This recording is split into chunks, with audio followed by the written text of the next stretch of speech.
M P as کی ایک بڑی تعداد ہے، ایم این ایز کی بڑی تعداد ہے، سینیٹروں کی ایک بڑی تعداد ہے، لیکن کیا وجہ ہے کہ وہ پھر یہاں پر نہیں آ رہے؟ مجھے نہیں پتا یہاں پہ شاید ان کا مقصد یہ ہے یہاں آنے کا، مجھے نہیں پتا وہاں یہاں کیوں نہیں آتے. دیکھیے جو آ جاتے ہیں وہ آپ دیکھ رہے ہیں ہمیشہ سے آتے ہیں، خواتین ہمیشہ آتی ہیں. تو ہم تو عمران خان کے لیے آتے ہیں، ان کے ساتھ ملاقات کا دن ہے. دیکھیے ان کا جیل کا تالا کوئی نہیں توڑ سکتا.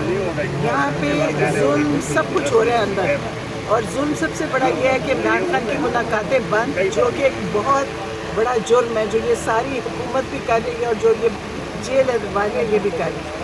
تو ہم تو یہاں کے بیٹھتے ہیں، اگر کسی نے آنا ہے آ جائے، ہمارے لیے نہیں آنا. اگر انہوں نے سیاست کرنی ہے سیاست کریں، مجھے نہیں پتا. ان کی یہ ان خوش قسمت اپنے آپ کو سمجھیں کہ عمران خان وہ واحد انسان پاکستان میں لیڈر تھا جس نے ایسے ایسے لوگوں کو M N As M P S بنایا شاید باقی پارٹیز کا بھی نہ بنا.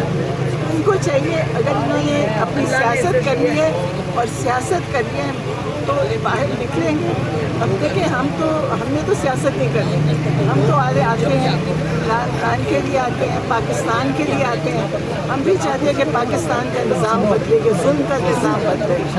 راجہ صاحب جو جب سے قائد حزب اختلاف بنے تو وہ بھی نہیں آتے. پہلے یہاں پر ہم دیکھتے تھے کہ پوری رات وہ یہاں پر گزارتے. دیکھیے وہ تو پی ٹی آئی کے نہیں ہیں، وہ تو اپوزیشن لیڈرز بنے. پہلے تو دیکھیے پی ٹی آئی کے لوگوں کو آنا چاہیے، عمران خان کے لیے آنا چاہیے. میں پھر آپ کو کہہ رہی ہوں نا کہ وہ لوگ پی ٹی آئی سیاست میں بنے ہیں جن کو شاید اور پارٹیز میں کبھی کوئی ایسے لوگ نہیں بنے. ان کو چاہیے تھا اگر آگے سیاست کرنی ہے تو نکلیں، اگر نہیں نکلیں گے تو مجھے نہیں پتا پھر کیسے سیاست آگے چلے گی. عمران خان کو تو اللہ نے نکالنا ہی ہے، اور عمران خان کے لیے جو دعائیں ہیں اس کے لیے عمران خان کو شاید کسی کی ضرورت نہیں پڑے گی.